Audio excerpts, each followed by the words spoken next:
Good evening and welcome to the April 4th, 2018 legislative session of the Town Board. And I'll ask that this meeting officially be called to order and that everyone please rise for the pledge. I pledge allegiance to the flag of the United States of America and to the republic for which it stands, one nation, under God, indivisible, with liberty and justice for all. I'll ask our clerk to please call the roll. Cole. Here. LaFountain. Here. Metzler. Here. Moore is absent. Quinn. Here. As a result of the storm in the winds today, we've had a lot of flickering of lights and what have you. So we've got one of our cameras on battery backup in the back, so that if we lose power or momentarily lose power, we'll at least be able to record the proceedings and still make those available. But just as a heads up, it's been kind of one of those days here, and the grid hopefully will hold through this meeting. Before we get into the meat of our agenda, we do have a public hearing this evening, and I'll ask our clerk to please read that legal. To consider a final subdivision and site plan approval to allow 14 residences in Phase 6 of the Abbington Place Subdivision on 5.74 acres at 1229 Fairport 9 Mile Point Road. The legal notice was published in the Penfield Post on March 15, 2018, posted on the town's website and town clerk bulletin board. 28 postcards were mailed. All right, thank you. Mr. Horowitz, is this properly before the board? Yes, it is. All right. And I would invite the engineer owner to address the board. We do have all the materials that were submitted by your office, Martin, that has been distributed to the town board. We also received all of the PRC comments and then the response back. However, I think it's appropriate for those watching at home if you would just give an overview of where we are. This is one of the last or the last sections of this project, and just give us a grounding. So the floor is yours, sir. Okay. Good evening. Martin Anda from BME Associates requesting final subdivision approval for Abbington Place, last section 6. Tonight with me is our client, Robert Neufeld from Crosstown Construction, also available to address any comments you may have. Section 6 consists of 14 lots on 5.7 acres. The overall subdivision consists of 102 lots on 49 acres, which received overall preliminary town board approval on May 4th, 2011. The Section 6 final plans are consistent with the preliminary approval. The property is zoned incentive zoning, and requested lot standards for Section 6 are a minimum lot area of 9,750 square feet, a minimum lot width of 65 feet, which is measured at the front setback, a front setback of 30 feet, a side setback minimum of 6 feet with a building separation of 16 feet. And the rear setback is 10 feet.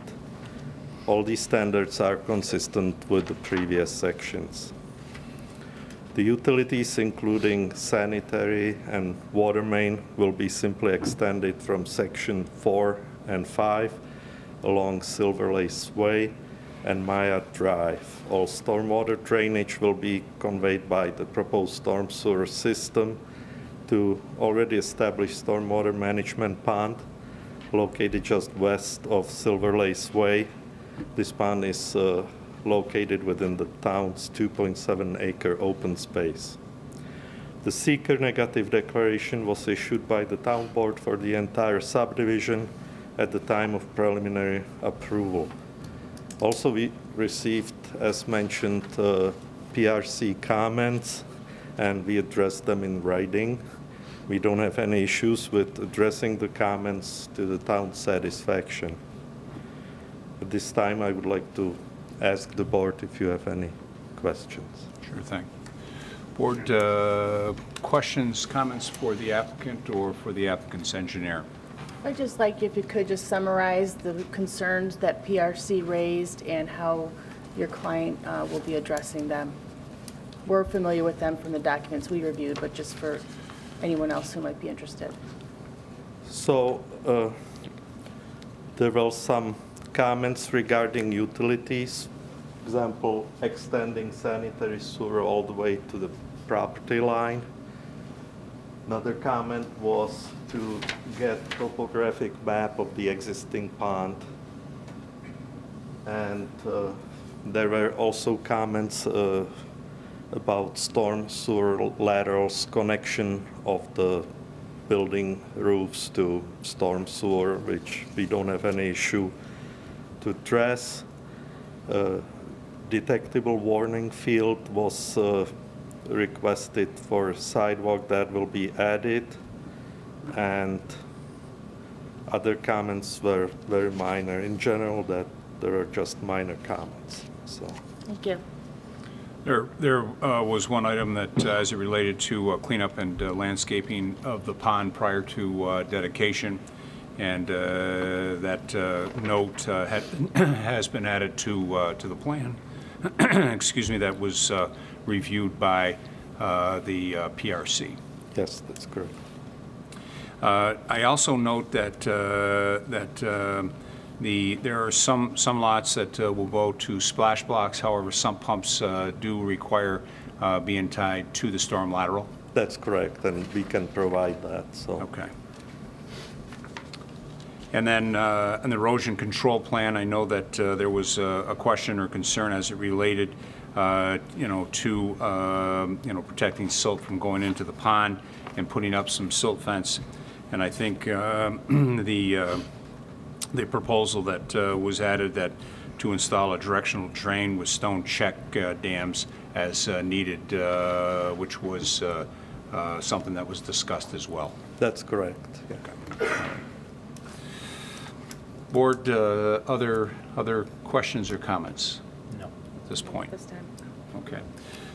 Then we'll open it up to the public. So the discussion at this point is with regards to Abbington Place, their last section. We'll get to other public comments after this. But is there anyone in the audience that had signed up to speak to this particular application? And I'm hearing nothing from the clerk, so I make the assumption that's the case. Is there anyone in the audience that would like to address this matter that did not sign up?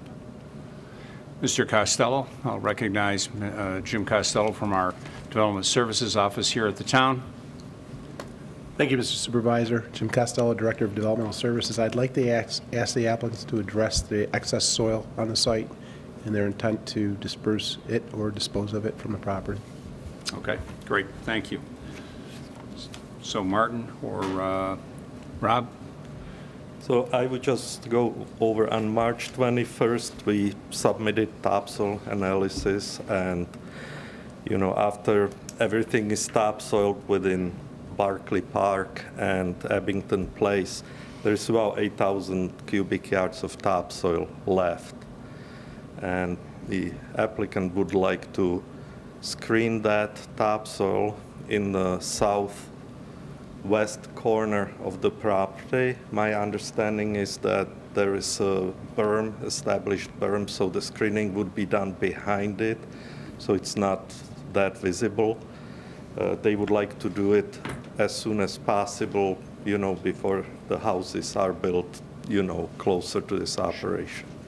So on the map there, Martin or Rob, would you just identify for the board and for the audience where that topsoil, that XX topsoil is, and where do you plan to do the screening, if you would, please? Yeah, sorry, I'm losing my voice, so we're in trouble here. A little bit.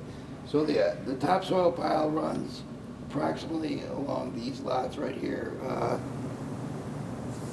44, 43, and 42 area here. And what we did, I don't know if we sent some pictures over, I don't know if you got them. I do have one more. Right, if you could. To leave this hedgerow here and where the truck is, to leave that 20-foot wide berm. So as we did screening, it would not Act as a buffer? Yeah, it wouldn't be visible to the neighbors. And the plan is to leave,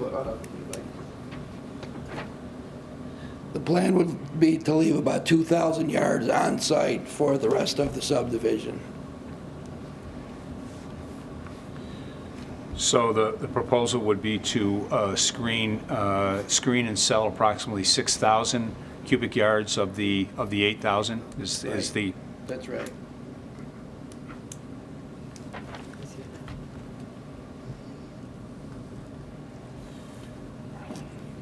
I know one of the things that this board in the past, as it related to topsoil screening, not specifically at this site, but at other sites across the town, certainly the concern for noise and dust and things like that, hours of operation and what have you.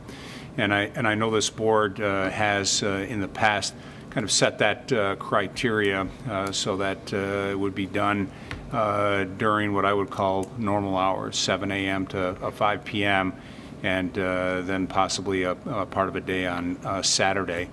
And that obviously there is a certain amount of equipment noise. And then from a truck traffic standpoint, that's always the concern, especially if you're going by existing homes. And I'm making the assumption that you would be looking to just go east along the existing roadway from where that pile is, and then ultimately out onto Route 250. Right, yeah. And we're sensitive too, because they're our customers, so no one likes 100 trucks going by them a day, but, we try to keep it limited. We post signs, slow speeds, way like 5 miles an hour, and any truckers we see, that don't obey that, we don't let them in. So, because obviously we don't want anybody to be angry. I mean, we try to, and we do regular cleanup too on the road too, if there is any dirt.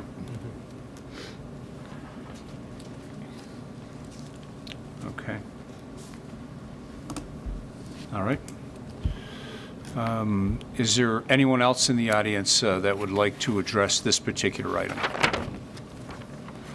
Okay, board, one last opportunity. Any additional questions for the engineer or for the property owner? And I would ask the engineer and property owner any additional information that you believe the board should be aware of that we have not heard already tonight or received as part of your submissions. No, I think we covered it all. Okay.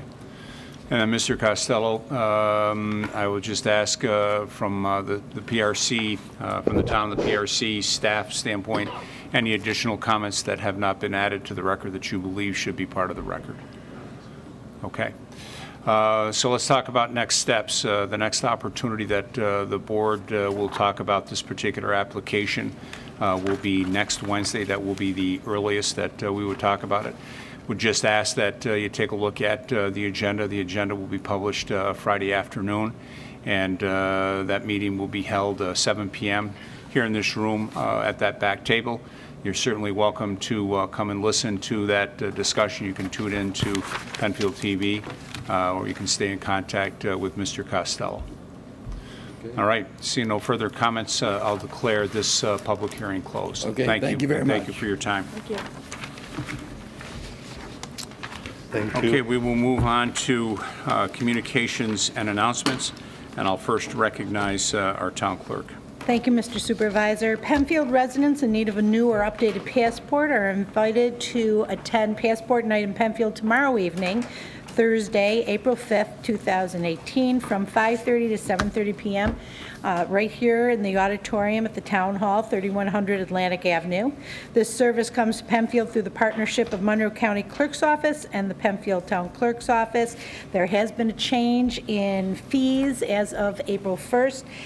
You can go onto our town website at penfield.org or call me at 340-8629 for any information pertaining to those fees. I will mention, though, that one of the new fees will be for U.S. passport renewals. Typically, if you come to the Passport Night you are charged an extra $25 for the service unless you mail in your renewal, and we have, the county has gotten rid of that $25 fee. So anyone who needs help with renewals, please don't hesitate to come in tomorrow evening, and we will help you, and you'll just have to pay the basic price for the renewal. Thank you. Thank you. Mr. Quinn? Thank you, Mr. Supervisor. Good evening, everyone. Amy, I do have one question because this was asked of me earlier this week, so maybe other residents are wondering this as well. Yes. But do they need to have pictures with them when they come to the town hall? No, they do not. We will be taking pictures there. We'll be taking 2 passport pictures. That is part of the service, and it will be $7 for a package of 2. Excellent. Thank you very much. One announcement this evening. On Saturday, April 21st, from 9 a.m. to 1 p.m., the town will be hosting its annual electric car show at the community center. This is a free event for everyone. Many new vehicle models will be on display as owners and several dealers will be in attendance to answer questions. A number of cars that have been converted into an electric vehicle will also be on hand. If you wish to participate with your electric mode of transportation, you can contact Bob Knauer via email at knauer@frontier.net. That's Kanauer @frontier.net. Again, the town's annual electric car show will be Saturday, April 21st from 9 a.m. to 1 p.m. at the Community Center on Baird Road. Thank you very much. Mrs. Meissner? Thank you. I just want an announcement this evening. This month, the Penfield Trails Committee's free guided hike will take place in Channing Philbrook Park on Saturday, April 14th, beginning at 10 a.m. Participants will learn about our town's founder, Daniel Penfield's original milling site, nicknamed The Hollow, formerly located around Arundequoit Creek. Mr. Penfield considered this area to be the best milling location out of the 97,000 square miles of what was referred to as Genesee land. Philbrook Park is located off of Route 441, just west of the historic Four Corners area. Meet at the kiosk just off the upper parking lot by following the signs that say hike. Participants are asked to pre-register by calling Penfield Recreation at 340-8655 and pressing option 6. Thank you. Great, thank you. One announcement from our Recreation Department. They have begun the process of updating their 5-year master plan. This master plan is a tool for developing future recreation programs, parks, facilities over the next 5 years. The important part of this is that we have to have an active master plan in place in order to qualify. That's table stakes to qualify for any grant opportunities on the recreation side of things. So we keep that updated. As part of this process, Recreation will be creating a steering committee consisting of 10 to 12 members of the Penfield community, and that will also include some town officials and town staff. Those interested in serving on the Recreation Master Plan should contact Chris Bilo, our Recreation Director, by the end of this weekend at Bilo, and that's BILOW @penfield.org. That's Bilo @penfield.org. Linda? Okay. I have 3 announcements. Penfield Recreation 2018 Summer Program brochure is now available at penfieldrec.org. Be sure to check out all the new programs that will be offered over the next few months, with registration beginning May 1st for the Penfield residents. Early registration will be available for programs of high community interest, so don't miss out and go to penfieldrec.org soon. My second announcement is that my monthly community chat will be held Tuesday, April 17th from 5:30 to 7 in the new book area at the library. My third announcement is the Penfield Players Spring Main Stage Theater performance of A Comedy of Tenors by Ken Ludwig will open Friday, April 27th at 8 p.m. This production will be held at the Community Center on Baird Road through May 12th. Be prepared for an uproarious ride full of mistaken identities, bedroom hijinks, and madcap delight. Tickets can be purchased through penfieldrec.org or on the night of the performance. Information regarding the players is available at penfieldplayers.org. That's it. Great, thank you very much. We'll move on to public participation, 2 opportunities to address the board on any matter at this time, and again, after the agenda has been completed for our resolutions. You can do that one of 3 ways. If you're here in the audience, you can address the board. You can call in at 340-8771, or you can log on at penfield.org. And I'll ask our clerk, do we have anyone that has signed up? If you Yes, we- haven't, we'll get to you next. So, Okay. Alice Pentland.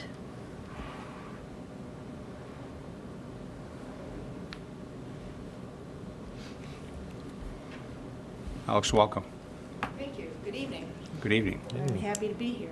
Great. And I want to say thank you for keeping the roads relatively clear in this windstorm, because today was a challenging day. Today has been a challenging day. I am a resident of 24 Old Westfall Drive, and over time, this board has heard some interest from our neighborhood about the opportunity for Dr. Howitt to develop land at 1185 and 1221 Empire Boulevard and 41 Woodhaven Drive. And our property sits exactly in a location to look down the valley to where that location might be developed, and also across to the bay. And I just want to reiterate the concerns of the neighborhood about any development there. The land that our house sits on has very steep sidewalls.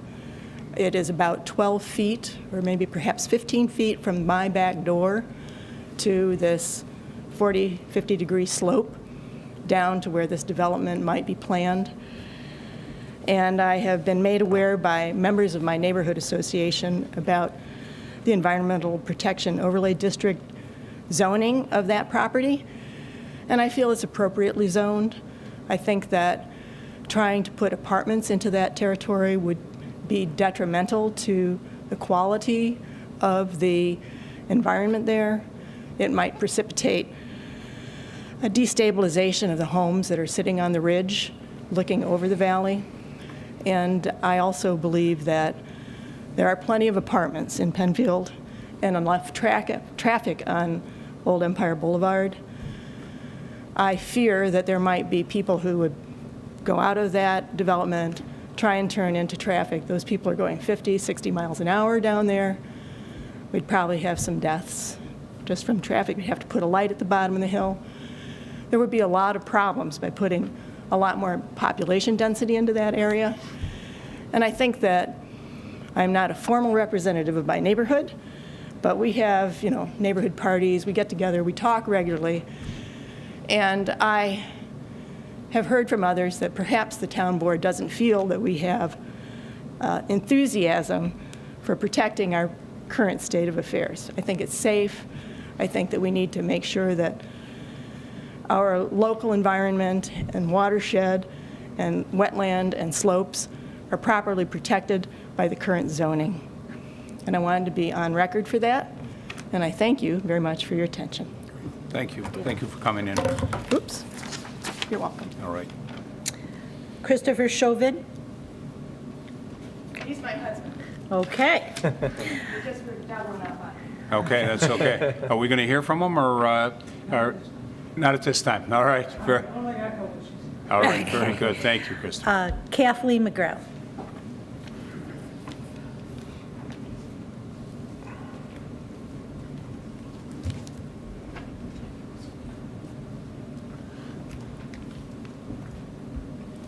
So I think you probably recognize that I was here before, a month ago. I'm Kathleen McGrail, 275 Parkview Drive. I came here a month ago to talk about my concerns about the decision-making process as your process applies to environmental protection overlay districts and development decisions. And at that time, I mentioned Dr. Howitt's land. I referenced Ellison Heights, and I also talked about Glendevere's.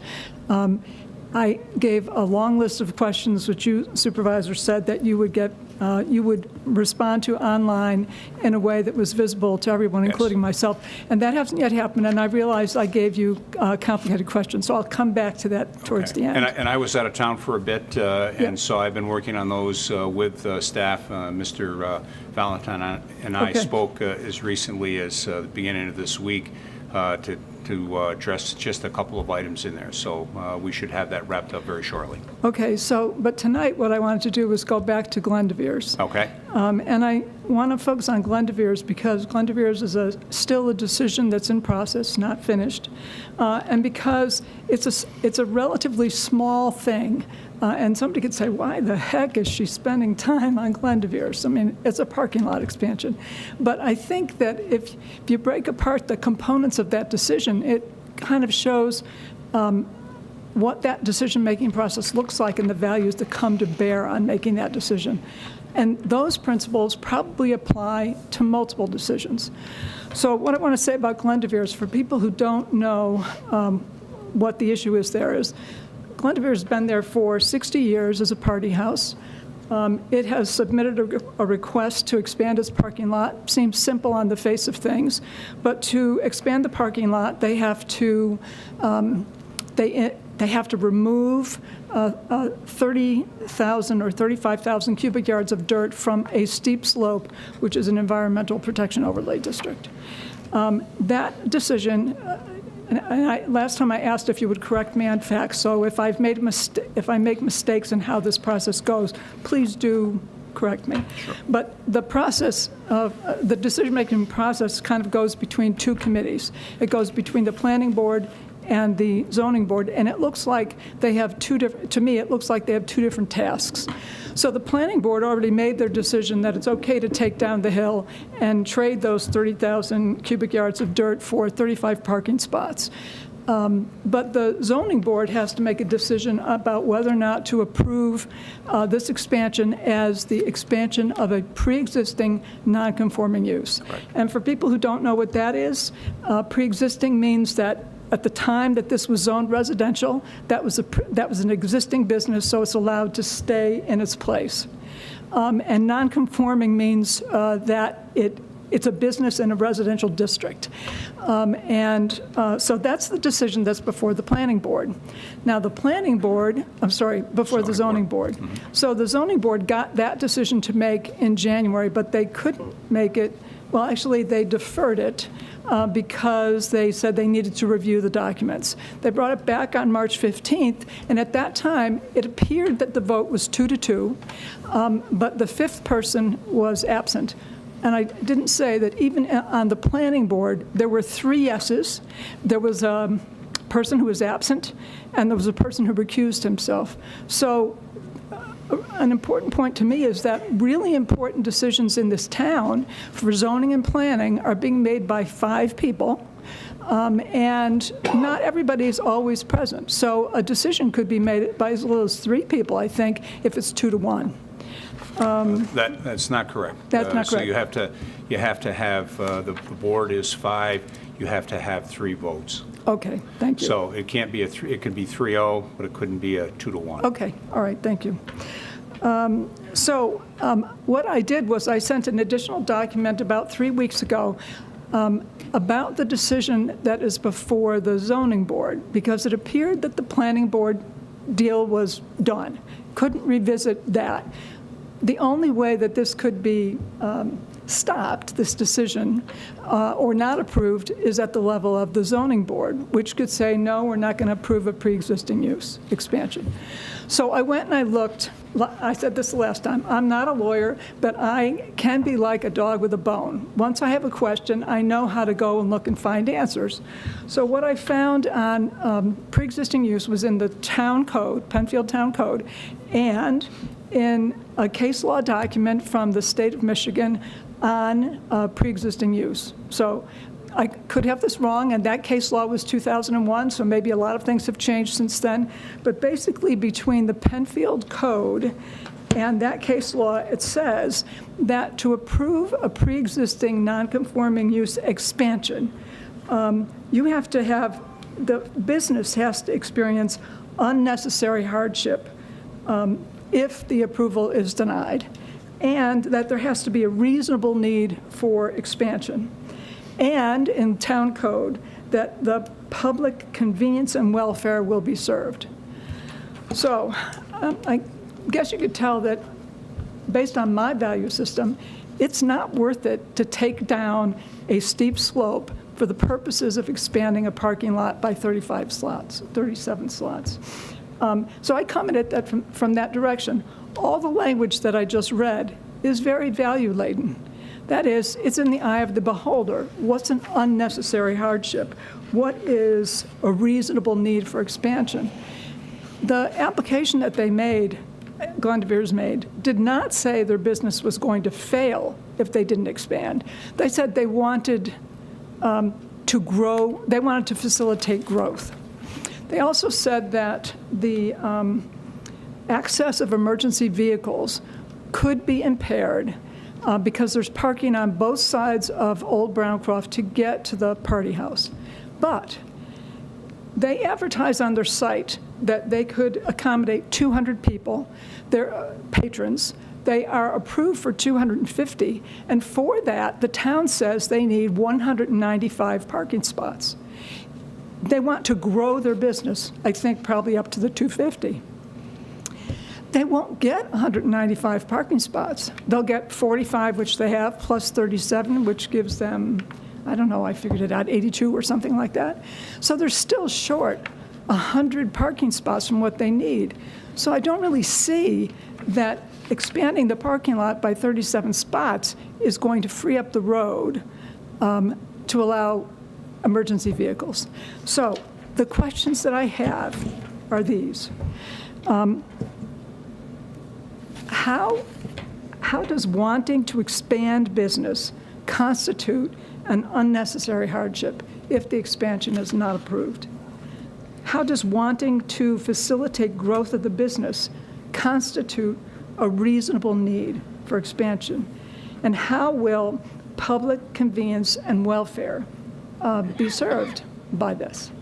Because in the case law that I found, the default position is supposed to be to say no to an expansion. It's not, it's like innocent until proven guilty. In this case, it's guilty until proven innocent. You can't have it unless you can prove those needs. So what are the answers to those questions? Because therein lies the value judgments where mine might differ from the boards who make the decisions. But it would be good for the town and the residents to know what are the values that you're operating under. So I don't think that needs time off. These are questions that are very similar to the ones that I posed before, except now they're very specific in relationship to Glendivere's. So I guess that I would like some answers to those questions. So certainly, that's an application that's before the Zoning Board of Appeals. And when the Zoning Board of Appeals has a public hearing, depending upon what it is, whether it's a setback or an expansion of a pre-existing condition in this particular case, there is that criteria that they have to take a look at. And they have to have findings as to why they would either approve or deny that application to satisfy those conditions of a pre-existing non-conforming use.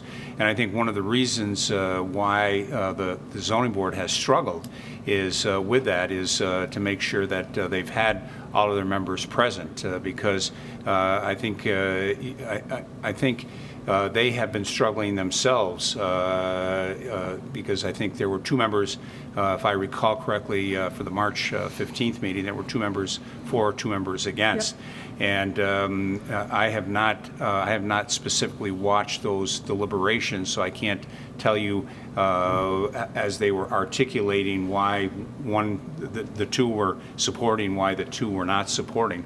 But I know that's part of the work that that zoning board does is you have to come up with findings as to why you would either deny or approve an application along those lines. And so, like I say, I have not seen those deliberations, so I can't sit here and say that I know exactly what their specific arguments were, either for or against, on that particular application. Well, I can tell you that I watched the January meeting. There was no discussion; they just tabled it, and on which was not surprising. Again, there are not many pre-existing non-conforming uses that come before the zoning board, and when they do, I think you'll see that the board does take a little bit more time with those just to make sure that they have the proper findings for however they go, because in a lot of cases many pre-existing non-conforming uses find their way in the court system, and so I know the zoning board, doing their due diligence, wants to make sure that they have dotted all those I's and crossed all of those T's. Okay, now let me just ask you, Sure. as members of the board, in your, if you were making this decision, what would constitute an unnecessary hardship? Well, again, it would depend. Go ahead, Mr. Horowitz. I think one board, this board doesn't have jurisdiction over the Zoning Board of Appeals. They're an independent decision-making board, and certainly I presume that you have advanced all your information to the Zoning Board of Appeals Yes. to take your value system into consideration when they finally render a decision. But boards don't sit and second guess or substitute their judgment. It's not appropriate. Okay, so here's the thing. The town elects the members of the board. You folks, or you, Supervisor, appoint the members of the Planning and Zoning Board. We don't elect them. That is correct. So presumably, they are making decisions that reflect the values of the elected officials. They're not independent agents completely operating on their own recognizance, Well, right? they have a duty to follow the law, the Right. zoning ordinance.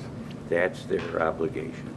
And they have to make their findings, as Supervisor LaFountain has articulated. But would you not agree in that even consideration. in town code? Please, let him Yes. finish. Okay, Thank you, and then you can comment. I'm sorry. Go ahead. So- Just make sure you use the mic, please, Dick. Yeah, I'm Thank sorry. you. So it's an independent decision-making board, and they follow the law, the standards of the law, and they will be making findings as an independent board in this case. You can probably tell that I don't, while I can acknowledge that you're saying they're an independent board, I would say that if you said to Alice and her husband, Chris, that they were going to make the decision about the Pecora parcel, independently of any input from the board, I would say, you like that idea? We're just not building that. So, I can just offer, Dr. McGrail, that certainly while board members are appointed, it's been a longstanding history in this town to have independent boards. And certainly that's very important that we have independent decision makers.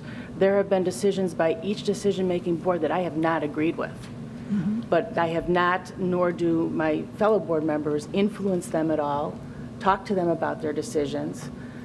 We appoint people who we believe can be objective, can follow the law, cannot be swayed by emotion or by their own personal agenda.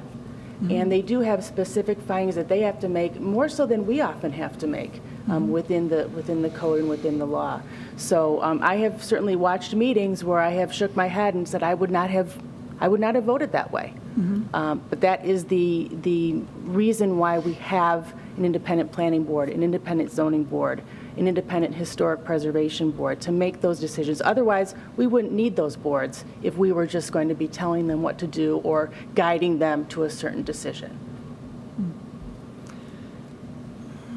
an independent board. It's in a sense, when the Supreme Court of the United States, you hear a decision, 5 judges go this way, 4 judges go another way. They disagree amongst themselves in interpreting the law as they think it should be.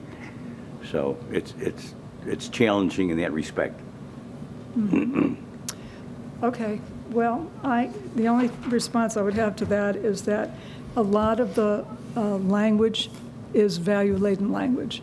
That is, it's open to interpretation. Values can shift a decision one way or the other. If you have an independent board, then it would be a good idea to have a balance of values on those boards that make such important decisions for the town. And I don't know if that is part of the screening process for determining who goes on zoning and planning, which are probably the 2 most important boards for the future of this town. So the last question is a very simple one.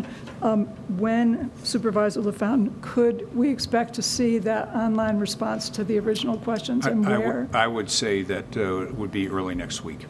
Okay. And I want to thank you for tolerating and being able to hear the things that I have to say, which are fairly challenging. I appreciate that. Thank you, Doctor. Thank you. Anyone else? That's it. Okay. Mr. Froome, even before I get the words out of my mouth. So anyone else that would like to address the board, get ready, get lined up, and Jim Froome. Jim Froome, 11 Denonville Ridge, currently without power, so I'm here to stay warm. Just some general questions. First, want to congratulate you guys for the Pines vote. I've been out of town for a couple months, but I was watching from afar, and I'm sort of disconnected, but I saw that it was a very definitive and a very large turnout.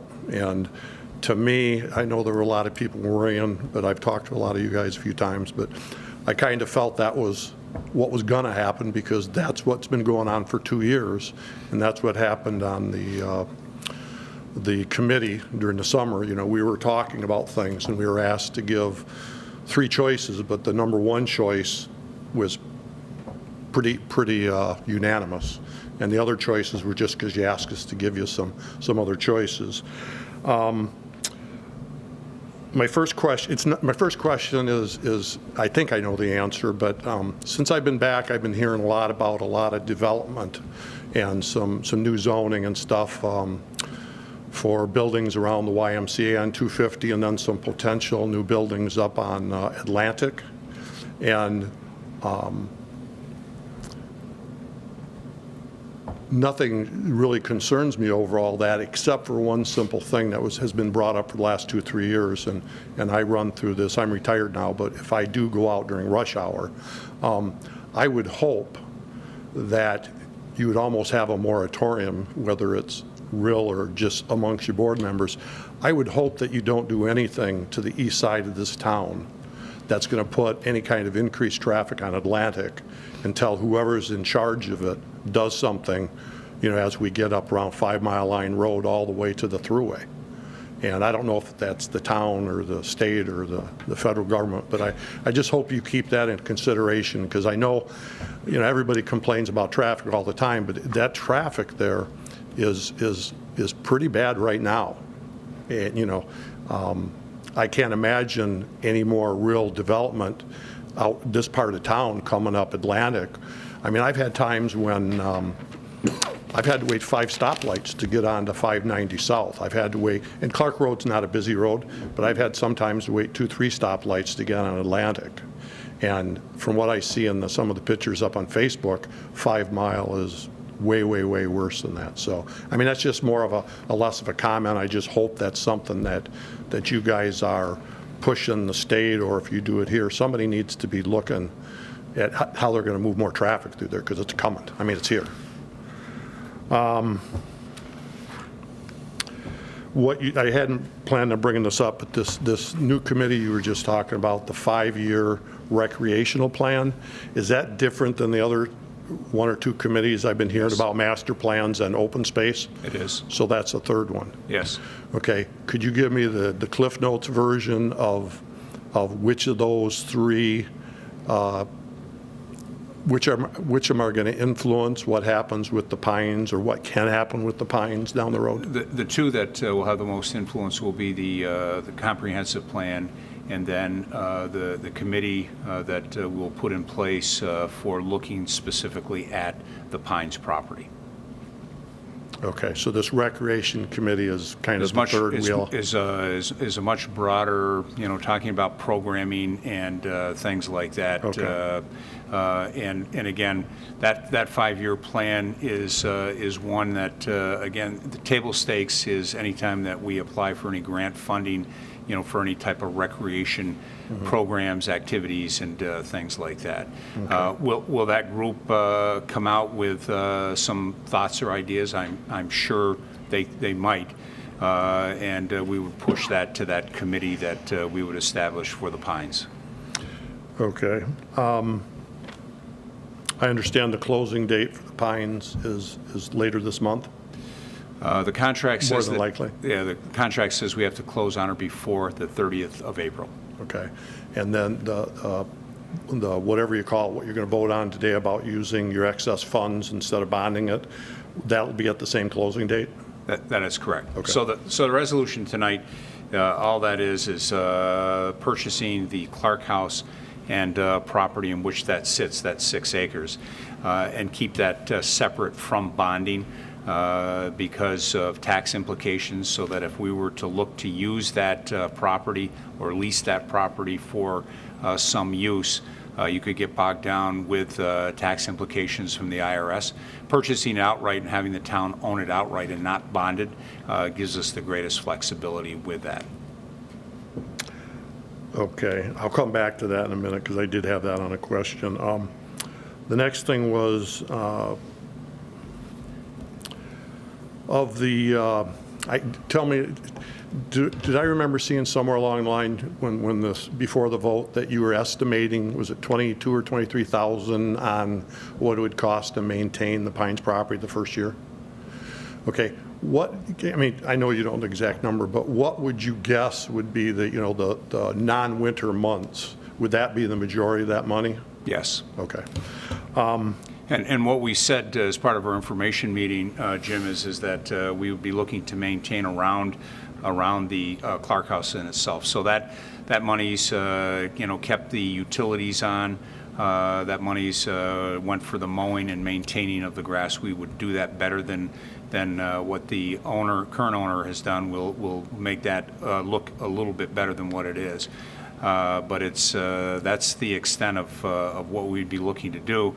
And with the exception of, I haven't looked in too much detail today, but I know a number of other trees have come down on that property today that we're going to have to go in and make sure that there's no widowmakers hanging up there and do some work there. And that'll be part of our DPW that will be going in after closing and doing some assessment of what we have to do to make it safe for folks to get out and do some basic walking and things. Would it be fair to say of that $23,000, probably somewhere between 10 and 15 is going to be the electric and the utilities? Yeah, I'd have to go back and take a look at the numbers. We got the actual numbers from the owner, what they spent for gas, electric, and everything like that. So we did have that broken down, and it was broken down in that slide as well, Jim. So I don't have that right off the top of my head. Okay.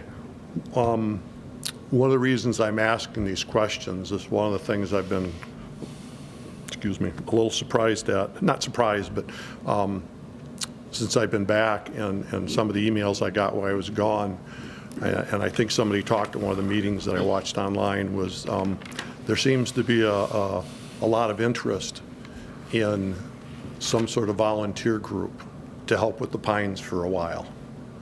And I know in Michigan there's a small town in Michigan that did something similar where just a specific part of the town they wanted to help out, and I think they've hired maybe 2 people to run a business there, and the rest of the business is run by all volunteers, mostly retired people. And it's not a year-round type of business, but my question to you would be, just number one, I think you probably already know this, but there are a lot of people that would like to volunteer, just basic stuff. I'm not talking about electrical work or gas work or anything, but gardening, cutting, things like that. Could you, just for future reference, check with your insurance company and see what it would cost to put a rider if there was going to be a volunteer group helping with light yard work, maintenance, gardening, stuff like that on property that you own? Sure. I have no idea if that's 1,000 or 20,000 or 50,000, but I think that would be good for us to know and for you to know, because I think you're going to get a lot of people volunteering and coming up with some ideas to help for a year or two. And I think it's a wonderful idea.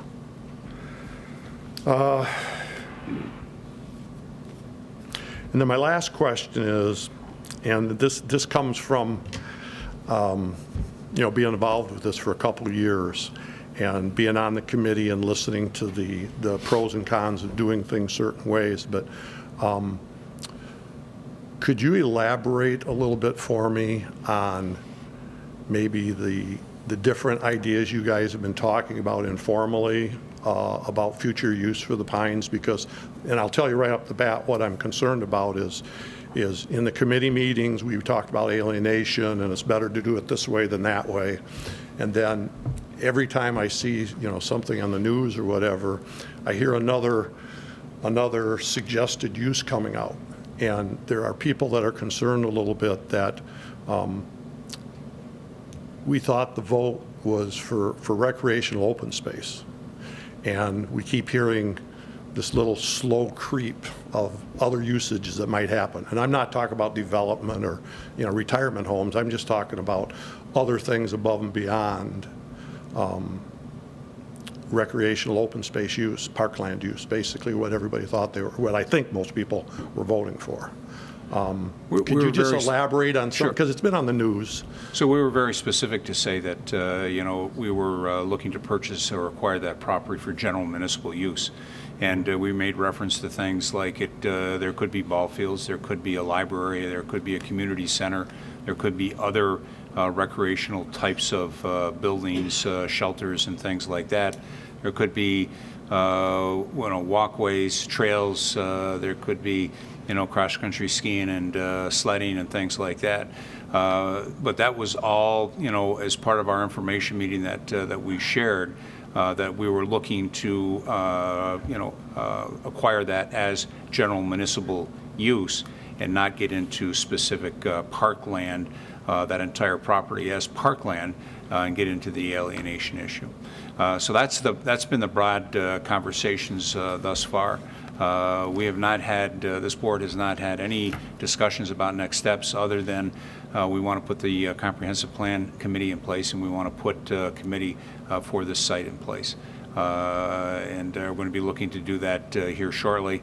But we have not got into any specific. We've had a lot of inquiries from folks wanting to lease the Clark House, buy the Clark House, do all sorts of things on the property. But what we've said is that we're going to acquire the property, and then we're going to go through the process of deciding what the next steps for the property is.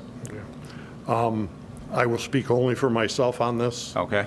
But what we did on the committee and what people I believe were voting for was pretty much what you said, and I understand what you just said. But myself, I thought a lot of that verbiage was just to keep away from the alienation issue, okay?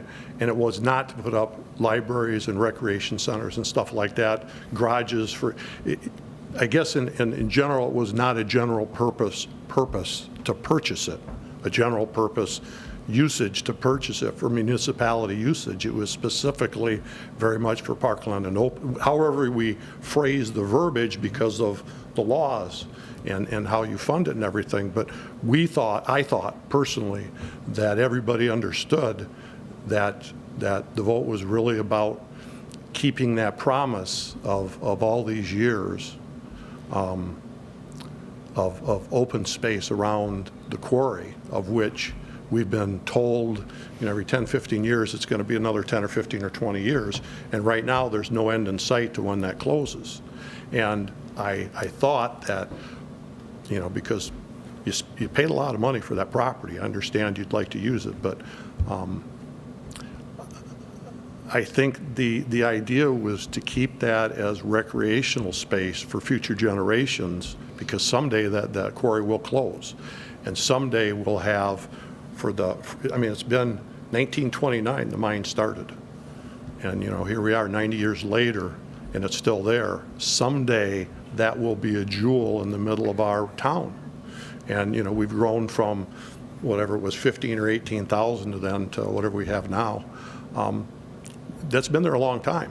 And the people that have lived around there have put up with it. And, I'm rambling on, but I just want to let you know that personally, and I know there's other people that feel the same way, is there's a little bit of anxiety when we hear all these different usages other than, kind of the recreational parkland.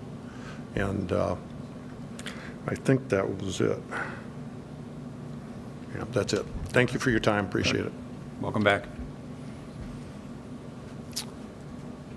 Anyone else that'd like to address the board? Bob?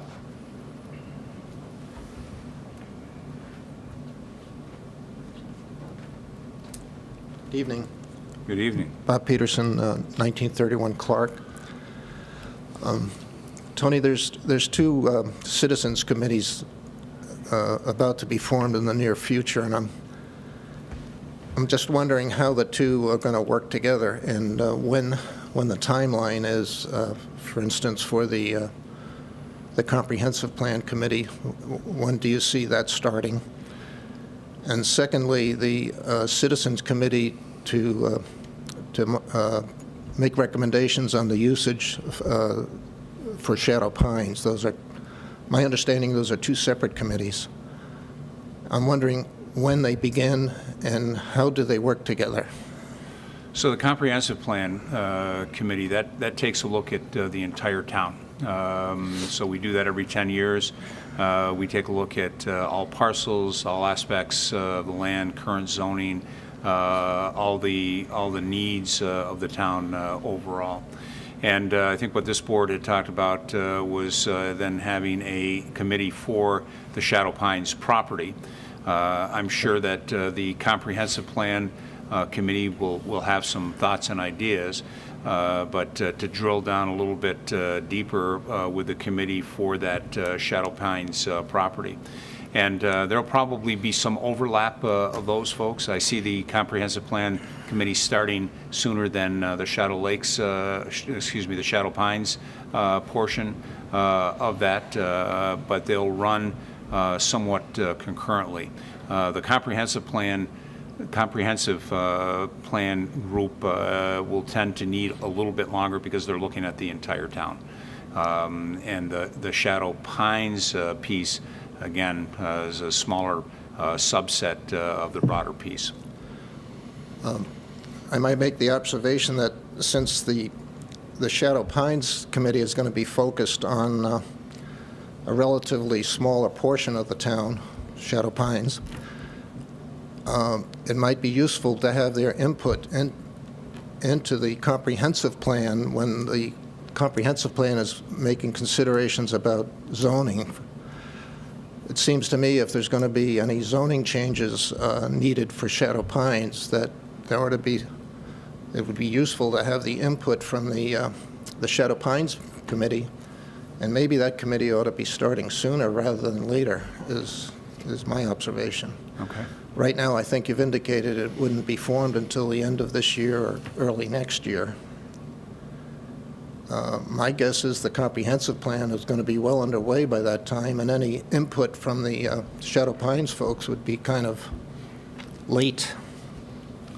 Maybe, could you maybe We'll take that into consideration? Definitely. I mean, that's something that the board, will look at and discuss. I'm assuming you'll be starting the comprehensive plan by mid-year or something along those lines. Mid-year or before is what our goal is, because then we've got to get that group up to speed on some things. Staff does a great job, and some of our consultants, just to kind of give that group kind of a broad grounding of things, and they tend to take a couple months to do that, kind of get them up to speed with things. But this board certainly will take your thoughts and comments under advice as we take a look at moving forward. Maybe the Shadow Pines thing should be a subcommittee out of the comprehensive plan or something along those lines, because I really think it's going to be rather useless to have input from Shadow Pines after the zoning decisions have been made on the comprehensive plan, or you've not made, but you've got a path set, a direction you're heading in. It seems to me you really need that input to get the zoning right. Okay. Second question that came up about planning boards and how they're appointed and not elected, but they're independent, but you and the town board appoint the board members. Are they for 2-year terms or for life, like the Supreme Court? No, they're dependent upon the board, will depend upon the term. Conservation Board is a 1-year term. Zoning Board is a 3-year term. Planning Board is, I believe, a 3-year term as well. And then we try to stagger it so that not all members are up at the same time. So that when a term comes to its end, 3 years, do you ask for applicants then, or how does that work? So the board may ask for applicants, the board may elect to appoint, or the board may elect not to appoint, and we've done all three of those over the years. Some individuals we have not reappointed, some individuals we have reappointed. So there is some turnover. There is. Thank you. Thank you. Anyone else like to address the board on any matter? Okay. There'll be a second opportunity after resolutions. We'll move on to additions and deletions. Is there any additions and deletions to the agenda this evening? Seeing none, we'll move on to approval of the minutes. We have the March 7th, 2018 minutes. Would entertain a motion of approval for those minutes. I move the minutes of March 7th be approved. I'll second. Been moved and seconded. Discussion of those minutes. No. Seeing no discussion, I'd ask for a roll call vote, please.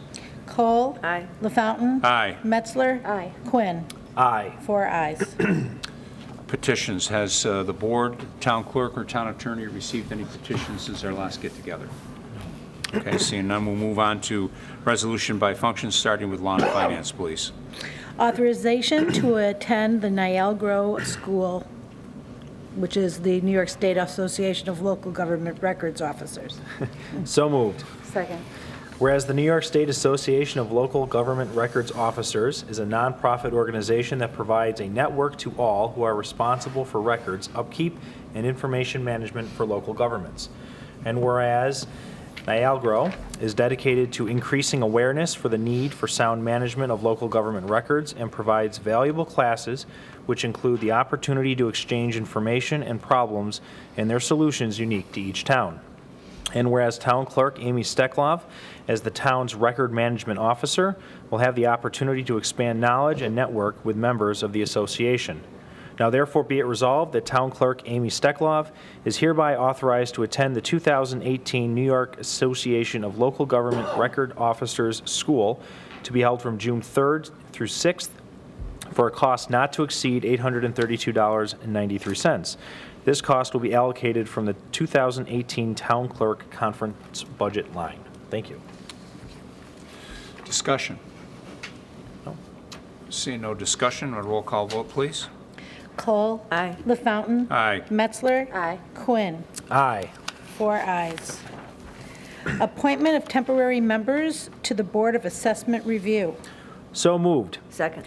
Whereas Article 5, Section 523A of the New York State Real Property Tax Law allows the legislative body of any local government in any year deemed necessary to appoint temporary members to the Board of Assessment Review to serve as administrative hearing panel members as provided. Now therefore be it resolved that the Town Board of Penfield appoints the following Penfield residents to serve a 1-year term as temporary members of the Board Assessment Review as provided in Section 523A of the New York State Real Property Tax Law. The term shall commence on September 30th, 2017, and shall end on September 30th, 2018. Craig Schumbel and Paul Signet. Thank you. Thank you. Discussion. Seeing no discussion, roll call vote, please. Cole. Aye. LaFountain. Aye. Metzler. Aye. Quinn. Aye. 4 ayes. Appointment of Robert Salvage to the Board of Assessment Review. So moved. Second. Whereas Robert Salvage has expressed his interest in serving on the Board of Assessment Review. And now therefore be it resolved that the Town Board of the Town of Penfield appoints Robert Salvage to fill the remainder of a 5-year term on the Board of Assessment Review of the Town of Penfield, such term to expire on September 30th, 2019. Thank you. Discussion. No. Seeing no discussion, a roll call vote, please.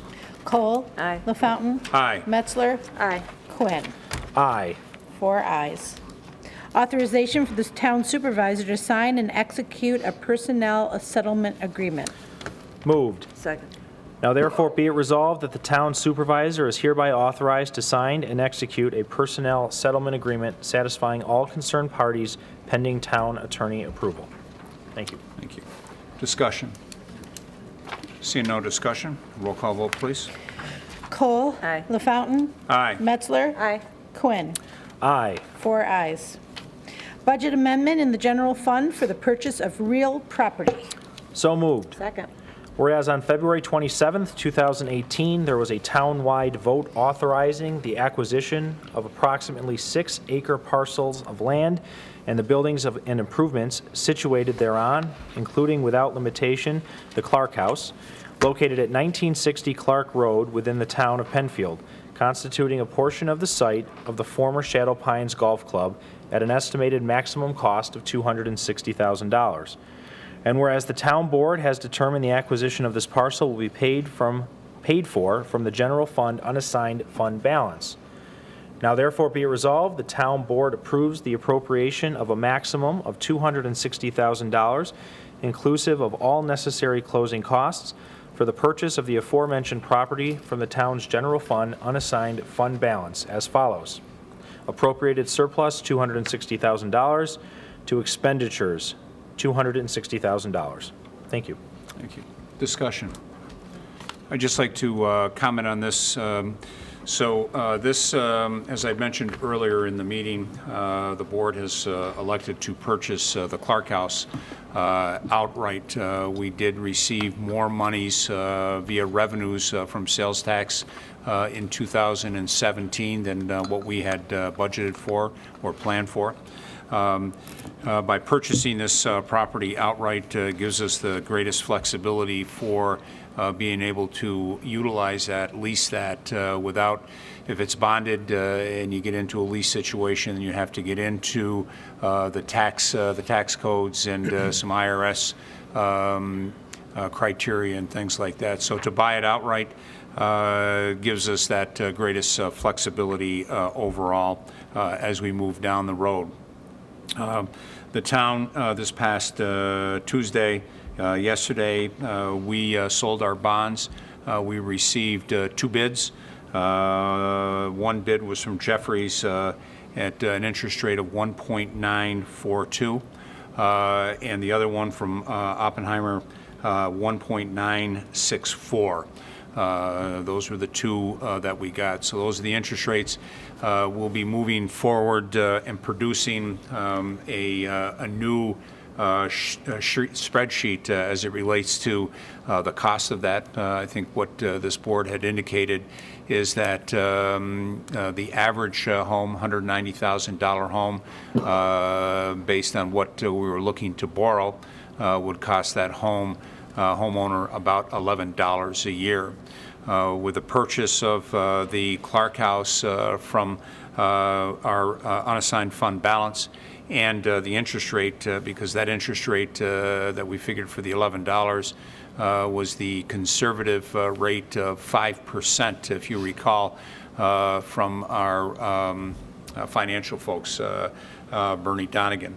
And so we'll be recalculating that, but I think it's safe to say that the price per home, $90,000 average home in the town, will be single digits, and which will be good overall, and not to mention the outright purchase of the Clark House property that will help also reduce that number. So we should have those numbers by end of week from our financial folks, and we'll post those on the project page for Shadow Pines.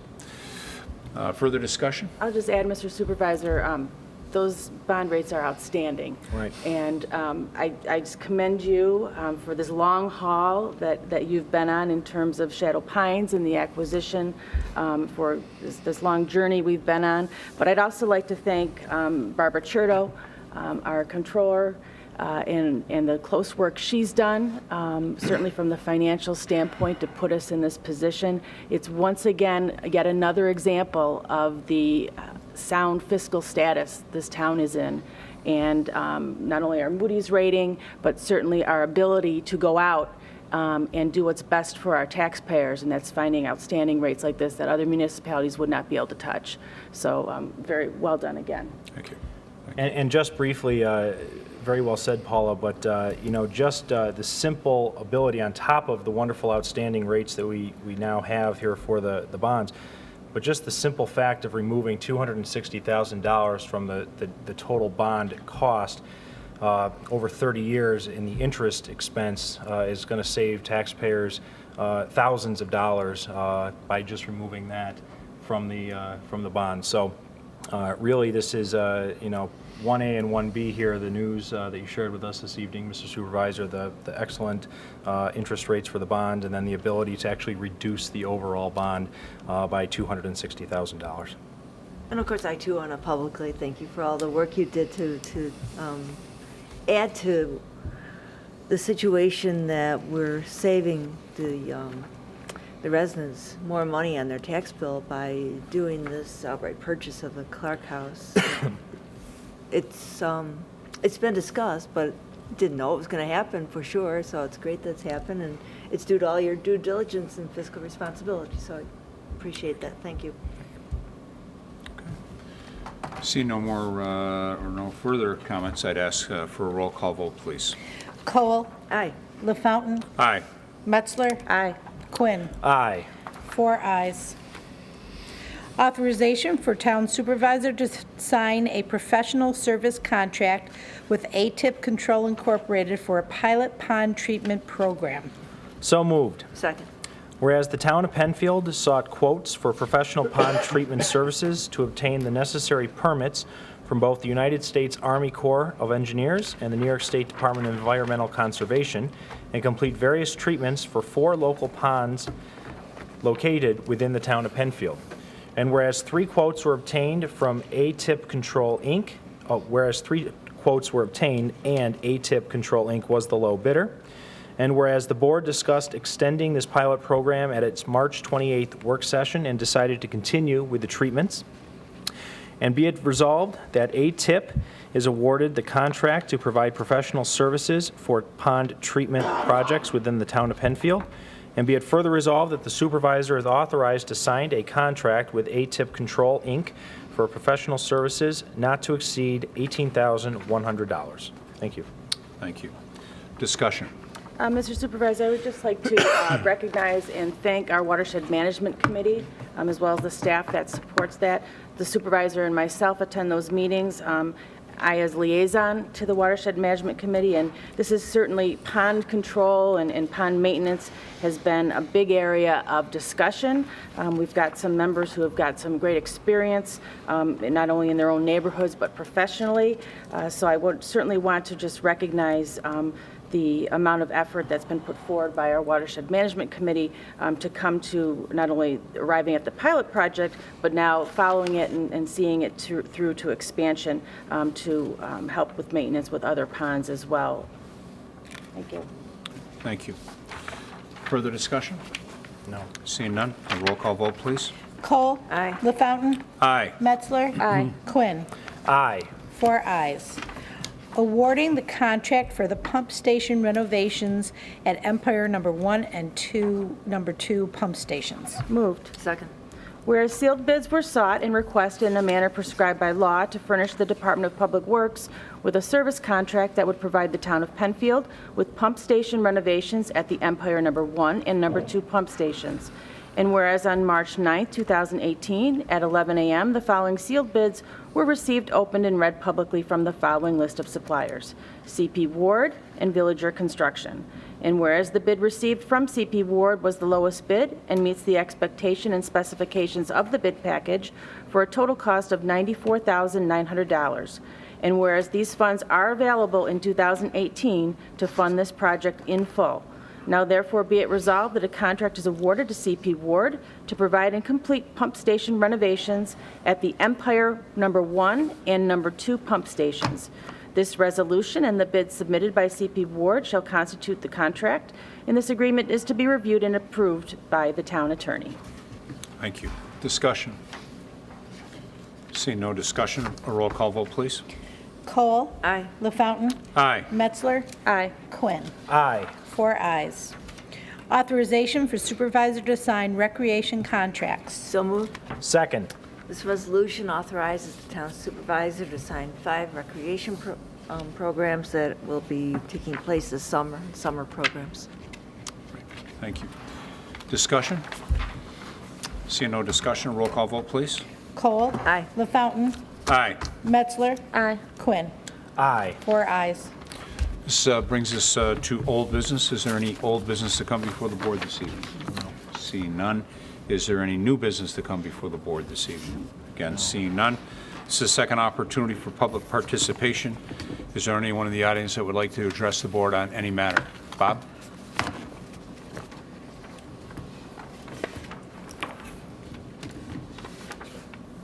Just have to say kudos. As a town, you run a pretty good business.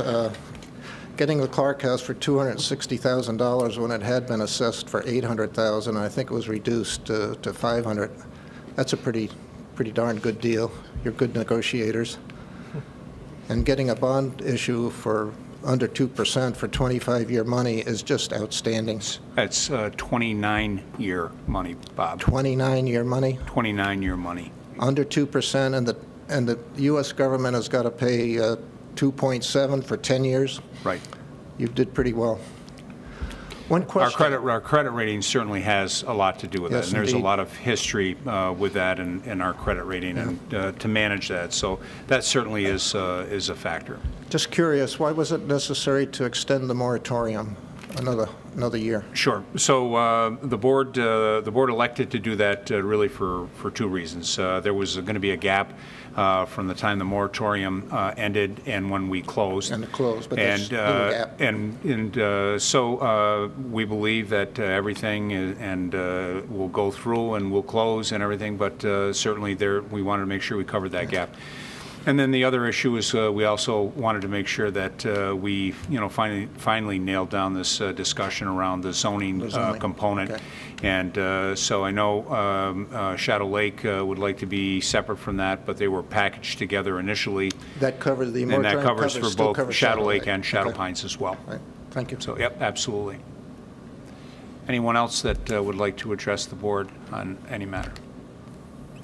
All right. Seeing no further business to come before the board, the April 4th, 2018 legislative session of the town board stands adjourned at 8:19 p.m.